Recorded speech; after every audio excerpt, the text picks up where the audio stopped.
मेरे प्रिय, सुबह तुम जैसे ही सोकर उठे, मैं तुम्हारे बिस्तर के पास ही खड़ा था।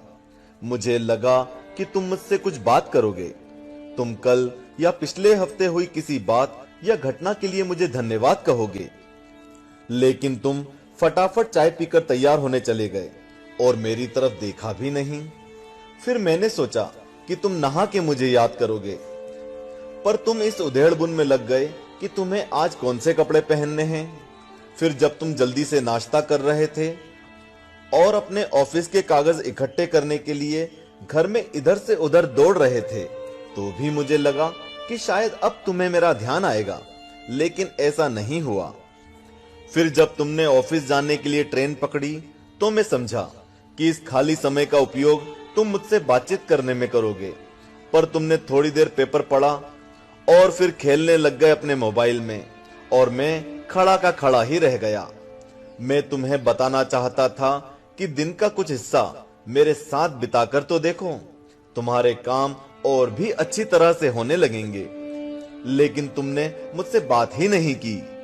एक मौका ऐसा भी आया जब तुम बिल्कुल खाली थे और कुर्सी पर पूरे 15 मिनट यूं ही बैठे रहे, लेकिन तब भी तुम्हें मेरा ध्यान नहीं आया। दोपहर के खाने के वक्त जब तुम इधर उधर देख रहे थे, तो भी मुझे लगा कि खाना खाने से पहले तुम एक पल के लिए मेरे बारे में सोचोगे, लेकिन ऐसा नहीं हुआ। दिन का अब भी काफी समय बचा था। मुझे लगा कि शायद इस बचे समय में हमारी बात हो जाएगी, लेकिन घर पहुंचने के बाद तुम रोजमर्रा के कामों में व्यस्त हो गए। जब वे काम निपट गए तो तुमने टीवी खोल लिया और घंटों टीवी देखते रहे। देर रात थककर तुम बिस्तर पर आ लेटे।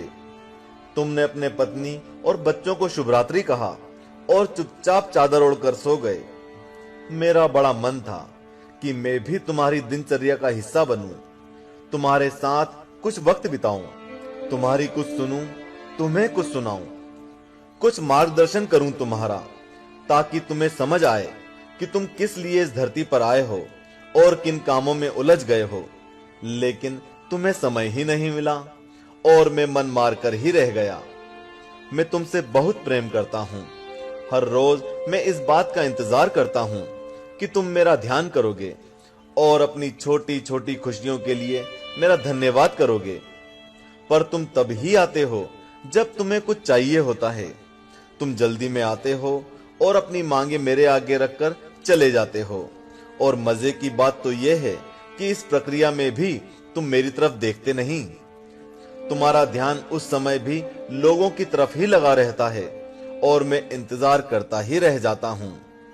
खैर, कोई बात नहीं, हो सकता है कल तुम्हें मेरी याद आ जाए, ऐसा मुझे विश्वास है और मुझे तुम में आस्था है। आखिरकार मेरा दूसरा नाम आस्था और विश्वास ही तो है। तुम्हारा पिता परमेश्वर। चूंकि हमने इस वीडियो का टारगेट 1 लाख लाइक्स रखा है, तो बिना देरी किए लाइक का बटन दबा दें और कमेंट बॉक्स में हरिओम लिखें। जय श्री कृष्णा।